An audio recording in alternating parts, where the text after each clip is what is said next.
spread to other parts of the country, especially urban areas, but in the 4 it took a different turn.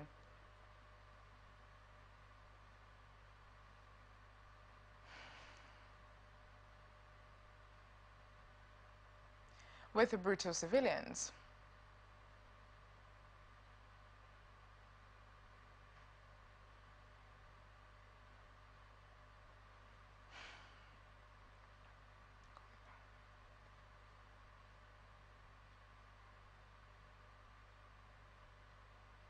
Thousands of people have been killed. 2 decades ago, Darfur became synonymous with genocide and war crimes, particularly by the notorious Janjaweed Arab militias against populations that identify as Central or East African. In late January, the International Criminal Court's prosecutor, Karim Khan, said there are grounds to believe both sides in the current conflict are committing possible war crimes, crimes against humanity or genocide in Darfur. UN agencies have warned that waste from electronics is piling up worldwide, while recycling rates remain low and are likely to fall even further. The agencies were referring to e-waste, which is defined as discarded devices with a plug or battery, including cell phones, electronic toys, TVs, microwaves, oven, e-cigarette, laptop computers and solar panels. It does not include waste from electronic vehicles, which fall into a separate category. In a report released Wednesday, the UN's International Telecommunications Union and research arm UNITAR said some 62 million tons of e-waste was generated in 2022, enough to fill tractor trailers that could be lined up bumper to bumper around the globe. It is on track to reach 82 million tons by 2030. Metals, including copper, gold, and iron, made up half of the 62 million tons, worth a total of some $91 billion, the report said. Plastics accounted for 17 million tons, and the remaining 14 million tons include substances like composite materials and glass. The UN says 22% of the e-waste mass was properly collected and recycled in 2022. It is expected to fall to 20% by the end of the decade because of staggering growth of such waste due to higher consumption, limited repair options, shorter product life cycles, growing electronification of society, and inadequate e-waste management infrastructure, the agency said. They said some of the discarded electronic devices contained hazardous elements like mercury, as well as rare earth metals coveted by tech industry manufacturers. Currently, only 1% of the demand for the 17 minerals that make up the rare metals is met through recycling. About half of all e-waste is generated in Asia, where few countries have laws on e-waste or collection targets, according to the report. Recycling and collection rates top 40% in Europe, where per capita waste generation is highest, nearly 18 kilograms. Ruling Communist Party has announced on Wednesday that President Vo Van Thuong has resigned just after 1 year in the job as the country mounts a sweeping anti-graft purge. The party said Thuong was guilty of violations and shortcomings, and his resignation was accepted by the Central Committee. The 53-year-old's dramatic fall comes as Vietnam undergoes major political upheaval, with his predecessor forced out in an anti-corruption drive that has seen several ministers fired and top business leaders tried for fraud and corruption. A statement on the party's website said Thuong had violated unspecified regulations and failed to set a proper example as head of state. The rubber-stamped National Assembly will hold an extraordinary session on Thursday to confirm the resignation. Thuong became president on March 2nd last year after President Nguyen Xuan Phuc resigned in a sudden move unusual for Vietnam, where political changes have long. Schools in Afghanistan opened for the new academic year on Wednesday, with girls lamenting being banned from joining secondary-level classes for a 3rd year in a row.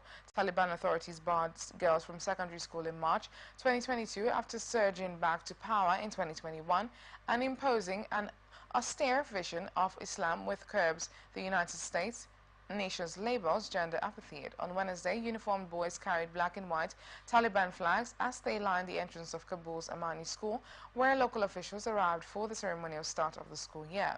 Afghanistan is the only country where girls' education has been banned after elementary school.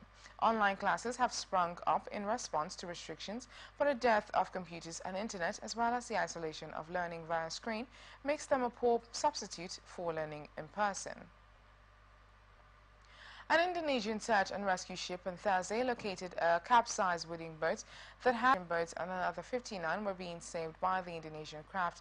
Men and women and children, weak and soaked from the night's rain, wept as the rescue operation got underway, and people were taken aboard a rubber dinghy to the rescue boat. It was unclear how many refugees were aboard the small craft when it capsized off Indonesia's northernmost coast on Wednesday, with 6 survivors initially rescued by local fishermen, estimating between 60 and 100 people. It was unclear whether all managed to cling to the capsized craft overnight, or whether some had drowned. Rohingya refugees rescued from their capsized boat sit in a National Search and Rescue Agency boat in the waters of West Aceh, Indonesia, Thursday, March 21st, 2024. Indonesia's search and rescue team only left Banda Aceh city in the evening Wednesday, many hours after the capsizing, and initially had difficulty locating the boat in the choppy waters of the coast. It finally found the boat and the survivors about midday on Thursday. Amiruddin, a tribal fishing community leader in Aceh Barat district, said those rescued indicated that the boat was sailing east when it started leaking, and then strong currents pushed it towards the west of Aceh. The 6 said others were still trying to survive on the capsized craft. About 740,000 Rohingya were resettled in Bangladesh to escape the brutal counterinsurgency campaign by security forces in their homeland of Myanmar. Thousands have been trying to flee overcrowded camps in Bangladesh to neighboring countries, with Indonesia seeing a spike in refugee numbers since November, which prompted it to call on the international community for help. Rohingya arriving in Aceh face some hostility from some fellow Muslims. Indonesian Defense Minister Prabowo Subianto was announced the winner of the presidential election in the world's third largest democracy Wednesday, over 2 former governors who vowed to contest the result in court over alleged irregularities. Subianto, who was accused of abuses under the past dictatorship and chose the son of popular outgoing president as his running mate, won 58.6% of the votes. Former Jakarta governor Anies Baswedan received 24.9%, and former Central Java governor Ganjar Pranowo got 16.5%. The General Election Commission said it posted polling stations' tabulation forms on its website, allowing for independent verification. Subianto said he will respect those who made different choices in the vote. We call on all Indonesian people to look to the future together, he told a news conference. We must unite and join hands because our challenges as a nation are very big. Subianto has received congratulating messages from other Southeast Asian nations, as well as the Chinese, Russian, French, Dutch and British governments, who all expressed their wishes to work with his new government. We look forward to partnering closely with President-elect Subianto and his administration when they take office in October, U.S. State Secretary Antony J. Blinken said after his victory was confirmed. About 300 demonstrators held banners and signs criticizing outgoing President Joko Widodo for supporting Subianto and alleging widespread fraud. They burned photos of the president with trash near the Election Commission's compound. The second and third place finishers have refused to concede. On Thursday morning, Baswedan's lawyers filed a challenge to the result in the Constitutional Court. Pranowo also plans a court challenge. We do not want to let these various deviations from democracy pass without historical records and set a bad precedent for the future election organizers, Baswedan said after final results were announced. They have alleged fraud, citing the vice presidential candidacy of Widodo's son. Widodo could not run again, and his son's candidacy has been seen as a sign of tacit backing of Subianto. Widodo's son, Gibran Rakabuming Raka, is 37, but he became Subianto's running mate after the Constitutional Court made an exception to the minimum age requirement of 40 for candidates. The court's Chief Justice, who is Widodo's brother-in-law, was then removed by an ethics panel for failing to recuse himself and for making last-minute changes to election candidacy requirement. The new president will be inaugurated on October 20th and will have to appoint a cabinet within 2 weeks. Subianto had claimed victory on election day last month after unofficial tallies showed he was winning nearly 60% of the votes. Voter turnout was about 80%, the Election Commission said. Subianto won in 36 of 38 provinces and received 96.2 million votes compared to 40.9 million for Baswedan, who won in 2 provinces. Baswedan, the former head of an Islamic university, won a massive majority in the conservative westernmost province of Aceh. South Korea's government will take final steps to suspend the licenses of striking junior doctors next week as they refuse to end their weeks-long walkouts that have burdened the country's medical services, officials said Thursday. More than 90% of the country's 13,000 medical interns and residents have been on strike for about a month to protest the government's plan to sharply increase medical school admissions. Their strikes have caused hundreds of cancelled surgeries and other treatments at hospitals. Officials say it is urgent to have more doctors because South Korea has a rapidly aging population and its doctor-to-population ratio is one of the lowest in the developed world. But doctors say schools can't handle an abrupt, steep increase in students and that it would ultimately undermine the country's medical services. The government has been taking a series of administrative steps required to suspend their licenses after they missed the government's set February 29 deadline to return to work. The steps include sending officials to formally confirm the absences of strikers, informing them of possible license suspensions, and giving them chances to respond. Vice Health Minister Park Min-soo told a briefing Thursday that the government is expected to complete those steps for some of the striking doctors next week and will send them notices about its final decision to suspend their licenses. Park earlier said that under South Korea's medical law, the striking doctors could face at a minimum 3-month suspension and even indictment by prosecutors for refusing the government back-to-work order. He urged the striking doctors to return to work immediately, suggesting those who end their strikes could receive softer punishments. They should return as soon as possible, not only for patients, but also for their future careers. This kind of exhaustive walkout from hospitals must not continue any longer, Park said. As we've said many times, we won't treat those who return swiftly as equally as those who return late.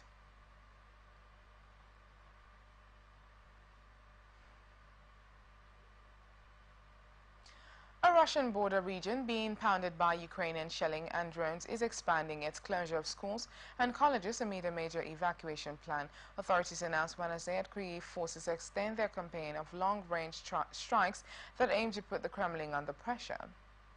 Ukraine lacks ammunition supplies along the 1,000-kilometer front line because of a shortfall in promised Western supplies, which is one of the main factors forcing its army to take a more defensive stance.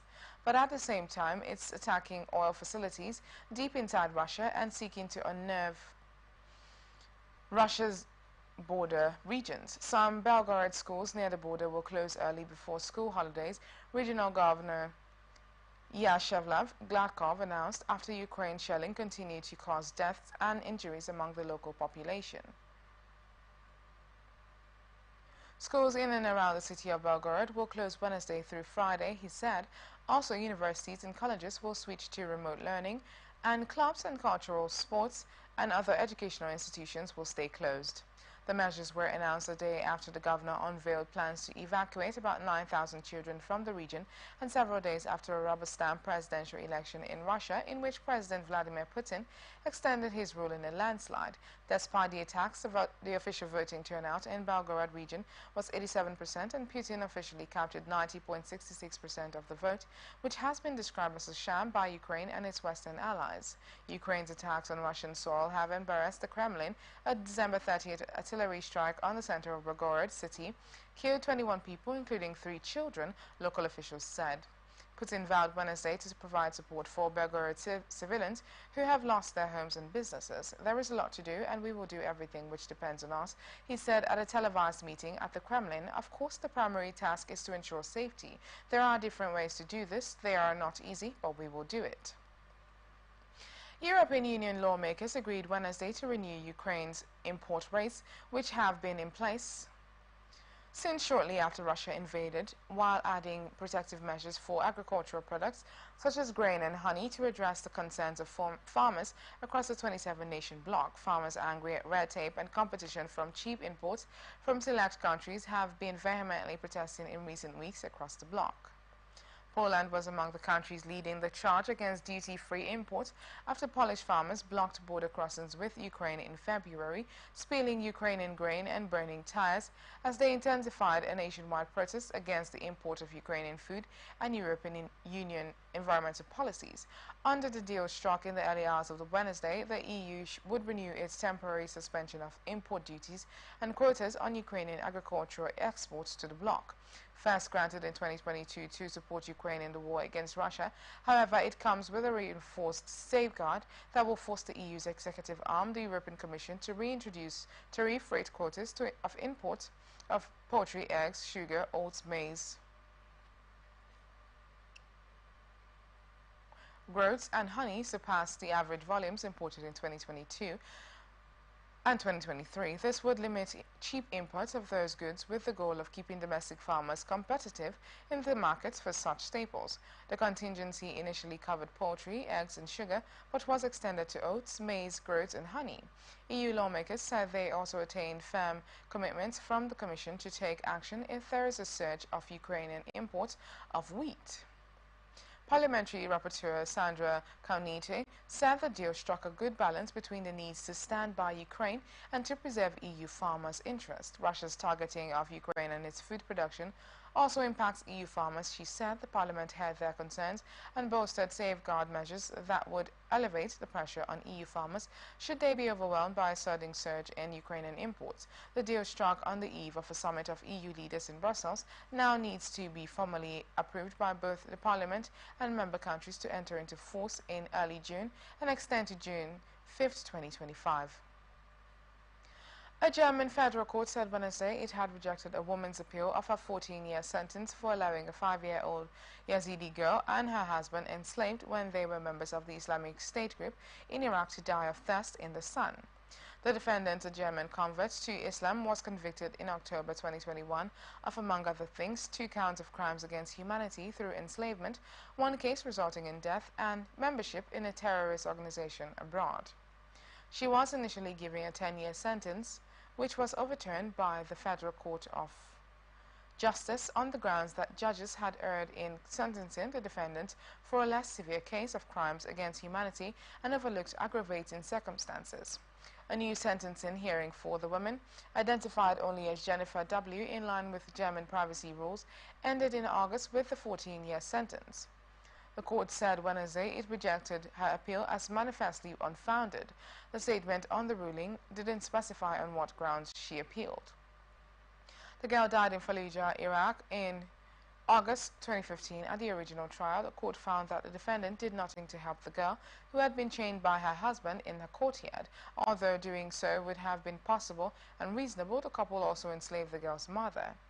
Jennifer W., now 32, was taken into custody while trying to renew her identity papers at the German embassy in Ankara in 2016 and deported to Germany. Her former husband, an Iraqi citizen identified only as Tahar al-Jay, was convicted by a Frankfurt court in November 2021 of genocide, crimes against humanity, war crimes and bodily harm resulting in death. He was sentenced to life imprisonment. The Dutch parliament named 2 new go-betweens Wednesday to lead negotiations to form the next ruling coalition 4 months after the anti-immigration party led by Geert Wilders won a national election. The appointment of economist and former lawmaker Albert de Graaf and Richard van Zwol, a former senior civil servant who now sits on a key government advisory panel, sets the stage for a new phase in government talks. 4 parties, Wilders Party for Freedom, the Central Rights People's Party for Freedom and Democracy, the Reformist New Social Contract, and pro-agriculture populist Farmer People Movement, are seeking to build what they are calling a program cabinet, which made of politicians and experts from outside politics. Together, the parties hold 88 of the 150 seats in the lower house of parliament. Speaking in a parliamentary debate, Wilders told lawmakers that the talks would finally start negotiating about policies to build a new cabinet. He said that the latest round of negotiation would take a maximum of 8 weeks. Wilders pledged that a new government would tackle the big problems in this country. One of the other leaders who will be at the negotiating table, Peter Umzig, of the new social contract, sounded a note of caution even before the talks could begin. They won't be easy negotiations, he told lawmakers. Although his party won the most seats in the election, Wilders conceded last week that he doesn't have the support of his prospective coalition partners to become Prime Minister. Even so, with its strong election showing and polls indicating that his support has grown since the November 22 victory, Wilders' party will remain the driving force behind the next administration. He said that it wasn't yet clear who could become the next premier. The populist far right in the polarized political landscape has been on the rise for years in Europe, but Wilders' election victory still came as a shock to the Netherlands and well beyond. He has in the past called for a ban on mosques, Islamic schools and the Quran, but in a concession to his prospective coalition partners in January, he withdrew draft legislation to implement the bans. Vaughan Gething was elected First Minister of Wales on Wednesday, becoming the first black leader of a government in the UK. Gething was elected government leader by members of the Welsh Parliament in Cardiff 4 days after winning the contest to be leader of Wales' governing Labour Party. He secured 27 of 51 votes in the legislature, the Senate, where Labour is the biggest party. Gething, the son of a Welsh father and a Zambian mother, said Wales is now the first nation anywhere in Europe to be led by a black person. It is a matter of pride for Northern Wales, but also a daunting responsibility for me and one that I do not take lightly, he told lawmakers. He said he wanted to lead a country that can celebrate our differences and take pride in all of those things that can draw us together. Gething will be sworn in once his appointment is approved by King Charles III, a formality. 3 other UK's 4 governments now have non-white leaders. UK Prime Minister Rishi Sunak has Indian heritage, while Scottish First Minister Hamza Yusuf was born into a Pakistani family in Britain. Northern Ireland is led jointly by Michelle O'Neill and Emeliso Pengelly, meaning that for the first time there are no white male heads of the government in the UK. Wales, which has a population of about 3 million, is one of 4 parts of the United Kingdom, along with England, Scotland and Northern Ireland. The British government in London is responsible for defence, foreign affairs and other UK-wide issues, while administrations in Cardiff, Edinburgh and Belfast control areas such as education and health. Gething was Wales Health Minister during the COVID-19 pandemic.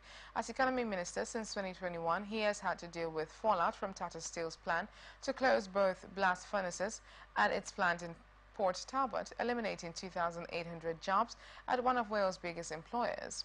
He'll take over a government that is often at odds with Sunak's Conservative administration in London. Wales has also seen a wave of protest over environmental rules by farmers similar to those that have roiled France and other European countries. Gething's leadership campaign was rattled by the revelation that he had accepted £200,000 in donations from a recycling company that was found guilty of environmental offences and breaching health and safety regulations. Gething said that the donations were properly declared under electoral rules. Irish Prime Minister Leo Varadkar, who made history as the country's first gay and first biracial leader, announced Wednesday that he is stepping down for reasons that he said were both personal and political. Varadkar announced Wednesday he is quitting immediately as head of the centre-right Fine Gael party, part of Ireland's coalition government. He will be replaced as Prime Minister in April after a party leadership contest. My reasons for stepping down are now personal and political, but mainly political, Varadkar said, without elaborating. He said he plans to remain in Parliament as a backbench lawmaker and has definite future plans. Varadkar, 45, has had 2 spells as Taoiseach Siege or Prime Minister between 2017 and 2020, and again since December 2022 as part of a job share with Michael Martin, head of coalition partner Fianna Fáil. He was the country's youngest ever leader when first elected, as well as Ireland's first openly gay Prime Minister. Varadkar, whose mother is Irish and father is Indian, was also Ireland's first biracial Taoiseach. He played a leading role in campaigns to legalize same-sex marriage approved in the 2015 referendum and to repeal a ban on abortion, which passed in a vote on in 2018. I am proud that we have made the country a more equal and more modern place, Varadkar said in a resignation statement in Dublin. Varadkar was first elected to Parliament in 2007 and once said he had quit politics by the age of 50. He would quit politics by the age of 50. He led Ireland during the years after Britain's 2016 decision to leave the European Union. Brexit had huge implications for Ireland, an EU member that shares a border with the UK's Northern Ireland. UK-Ireland relations were strained while hardcore Brexit backer Boris Johnson was UK leader but have steadied since the arrival of Prime Minister Rishi Sunak. Varadkar recently returned from Washington, where he met President Joe Biden and other political leaders as part of the Irish Prime Minister's traditional St. Patrick's Day visit to the United States. Varadkar also has expressed frustration at how polarized politics has become in Ireland, and as in other countries. There have been reports of discontent with Fine Gael, and 10 of the party's lawmakers, almost a third of the total, have announced they will not run for re-election. Earlier this month, voters rejected the government's position in referendums on 2 constitutional amendments, changes backed by Varadkar that would have broadened the definition of family and removed language about a woman's role in the home, were resoundingly defeated. The results sparked criticisms that the pro-change campaign had been lackluster and confusing. Even so, his resignation was not widely expected. Martin, the current Deputy Prime Minister, said he had been surprised, obviously, when I heard what he was going to do. But I want to take the opportunity to thank him sincerely, Martin said. We got on very well. Transport Minister Eamon Ryan said he didn't think the referendum results were the key factor in Varadkar's decision. You are watching the international news on Atlantic Television Network. We return after this break.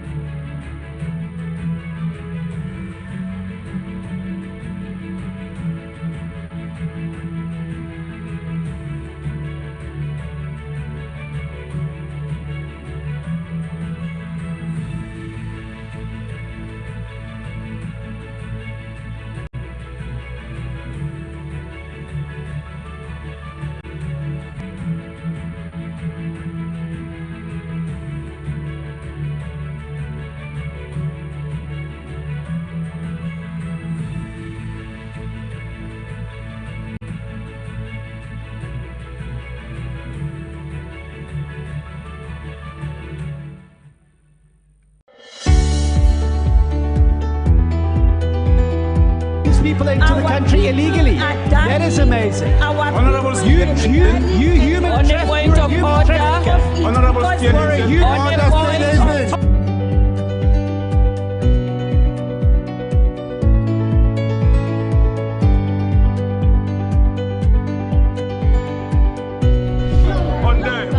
They are not picking our calls. They made up their minds. So no agreement with the EU, but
Welcome back. This is the international news on Atlantic Television Network.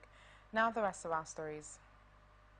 U.S. Secretary of State Antony Blinken will travel to Israel this week as part of his 6th urgent mission to the Middle East since the Israelis' war with Hamas began in October, as relations between the two countries have soured dramatically in recent weeks. The visit comes amid a flurry of calls, planned trips by U.S. and Israeli officials and public airings of severe disagreements over the state of the conflict. Notably, Israel plans to mount a major military operation in the southern Gaza city of Rafah and what will happen to Gaza after the war ends. The State Department said that Israel's stop would cap Blinken's latest Mid-East tour that started in Saudi Arabia on Wednesday and will continue in Egypt. On Thursday, the top U.S. diplomat will be in Tel Aviv on Friday after talks with Arab leaders and foreign ministers in Jeddah and Cairo focus on the war in Gaza. In Israel, Secretary Blinken will discuss with the leadership of the government and Israel the ongoing negotiations to secure the release of all hostages. State Department spokesman Matthew Miller said he will discuss the need to ensure the defeat of Hamas, including in Rafah, in a way that protects the civilian population, does not hinder the delivery of humanitarian assistance, and advances Israel's overall security. Tensions between the U.S. and Israel over the prosecution of the Gaza war have been mounting for months over rising civilian casualties, and they have intensified as Israeli Prime Minister Benjamin Netanyahu has repeatedly said he will ignore President Joe Biden's warnings not to start a large-scale ground operation in Rafah without credible plans to protect innocent Palestinians who have sought refuge there. Biden, facing a tough re-election campaign ahead of November's presidential election, is undergoing domestic pressure to rein in Israel's military response to the October 7 Hamas attacks in Israel. Opposition to the war in the United States, Arab nations, and much of the rest of the world has shaped the evolution of Blinken's frequent trips to the region since October. As Brazilian President Jair Bolsonaro's term wound down in the final days of December 2022, he had decided to skip the ritual of handing over the presidential sash to his successor and instead made plans to travel abroad. But there was a problem, according to a federal police indictment unveiled Tuesday. Bolsonaro didn't have the necessary vaccination certificate required by U.S. authorities, so Bolsonaro turned to his aide-de-camp, Morissette, and asked him to insert false data into the public health system to make it appear as though he and his 12-year-old daughter had received the COVID-19 vaccine, according to the indictment. Sid told police he tasked someone with the carrying out of the deed, then printed out the certificates inside the presidential palace on December 22nd and hand-delivered them to Bolsonaro, according to Detective Fabio Alvarez Shore, who signed the indictment. It is Bolsonaro's first indictment since leaving office, and tampering with public records in Brazil is no trifling matter. Should the Prosecutor General's office decide to use the indictment to file charges at the Supreme Court, a 68-year-old politician could spend up to 12 years behind bars or as little as 2 years, according to legal analyst Zealand Costa. A separate indictment for criminal association carries a maximum jail time of 4 years, he said. Bolsonaro, who didn't comment on Tuesday, previously denied any wrongdoing during questionings in May 2023. In addition to the allegation, Bolsonaro falsified records. Another ongoing investigation seeks to determine whether he tries to sneak 2 sets of expensive diamond jewelry into Brazil to prevent them from being incorporated into the presidency's public collection. Police are also probing his alleged involvement in the January 8, 2023 uprising in the capital soon after Lula took power. It resembled the U.S. Capitol riots in Washington 2 years prior and sought to restore Bolsonaro to power. Commanders who served under Bolsonaro have told police the former leader presented them with a plan for him to remain in power after he lost his 2022 re-election bid. But it is his actions during the COVID-19 pandemic, which he called a measly cold, as he brazenly flouted health restrictions and encouraged Brazilians to follow his example, that may have caught up with him first. After vaccines became available, he dismissed them as unnecessary, despite Brazil registering one of the highest death tolls in the world, and repeatedly said he would not receive a jab himself. His administration ignored several offers from pharmaceutical company Pfizer to sell Brazil tens of millions of shots in 2020, and he openly criticized the move by Sao Paulo's state governor to buy vaccines from Chinese company Sinovac when no other doses at hand. Bolsonaro wasn't the only one indicted on Tuesday. Seed and 15 others were accused of involvement in the scheme to falsify records for themselves and others. The former president never ordered or knew that any of his advisors had produced vaccination certificates with ideological false content, 3 of Bolsonaro's lawyers said in a statement released on Tuesday. When he entered the U.S. at the end of December 2022, he was not asked for a vaccination certificate, since as President of the Republic, he was exempt from this requirement. Armed gangs launched new attacks in the suburbs of Port-au-Prince early Wednesday with heavy gunfire echoing across once peaceful communities near the Haitian capital. Journalists reported seeing at least 5 bodies in and around the suburbs, and gangs blocked the entrances to some areas. People in the communities under fire called radio stations pleading for help from Haiti's National Police Force, which remains understaffed and outmatched by the gangs. Among the communities targeted in the pre-dawn hours were Pétionville, Mayotte, Digue, and Métivier. When I woke up to go to work, I found I could not leave because the neighborhood was in the hands of the bandits, said Samuel Aurelos. They were about 30 men with heavy weapons. If the neighborhood had mobilized, we could have destroyed them, but they were heavily armed and there was nothing we could do. By Wednesday afternoon, another victim had been reported, a police officer killed in broad daylight in a Port-au-Prince neighborhood known as Delma 72, according to the Singapore Police Union. As the attacks continued, the U.S. State Department announced Wednesday that it had completed its first evacuation of American citizens from Port-au-Prince. More than 15 Americans were airlifted to neighboring Santo Domingo, the capital of the Dominican Republic. More than 30 U.S. citizens will be available to leave Port-au-Prince daily aboard the U.S. government-organized helicopter flights, the agency said. We will continue to monitor demands from U.S. citizens for assistance in departing Haiti on a real-time basis, the department said. On Sunday, the agency evacuated more than 30 U.S. citizens from the coastal city of Cap Haïtien in northern Haiti to Miami International Airport. And that's the international news for today. Before we go, another look at the major stories. Sudan, civil war pushes nations to hunger crisis. South Korea, government to suspend licensing of striking doctors. Russia, Ukrainian shelling prompts major evacuation plan. Ireland, Prime Minister Leo Varadkar resigns. United Kingdom, first black man elected as First Minister of Wales. United States, Blinken to visit Israel. I am Valentina Lawrence. Thank you for watching. You can follow us on all our social media platforms: X Atlantic TV Net, Facebook and YouTube Atlantic Television Network, Instagram Atlantic TV Network. Do remember that peace and unity are the pathways to progress. Thank you. Have a lovely afternoon.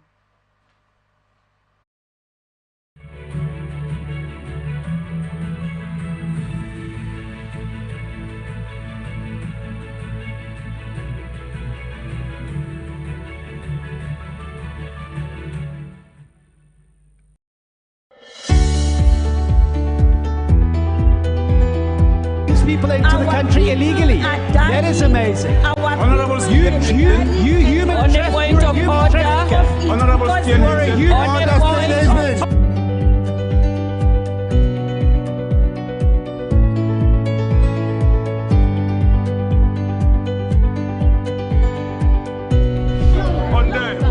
They are not picking our calls. They made up their minds. So no agreement with the EU, but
Every day our lives are changed by history.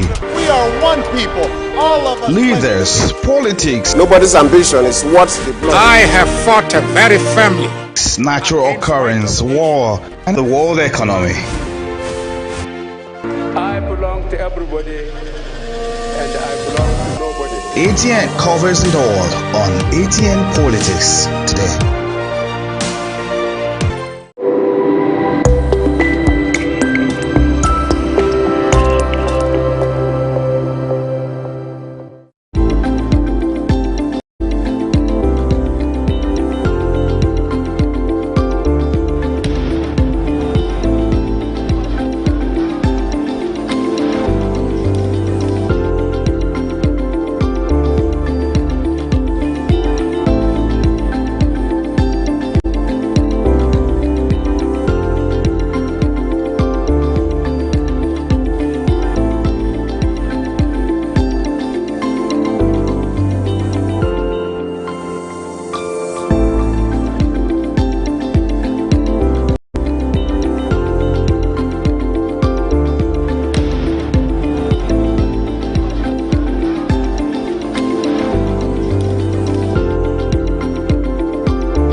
From the line across the ocean to the land beyond the mountains, through the Sahara, we bring honest pop news, live analysis, expert discussions on trending stories in politics, business, socio-economy, sports, and documentaries. So catch all the updates on the happenings around the globe. Stay focused on the fact today only on ATN.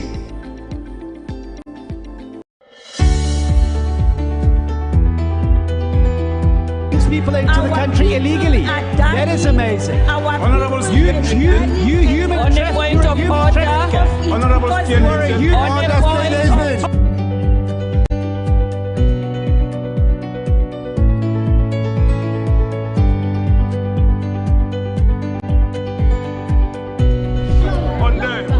they are not picking our cost. They made up their mind. So no agreement with the EU, but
business, socio-economy, sports, and documentaries.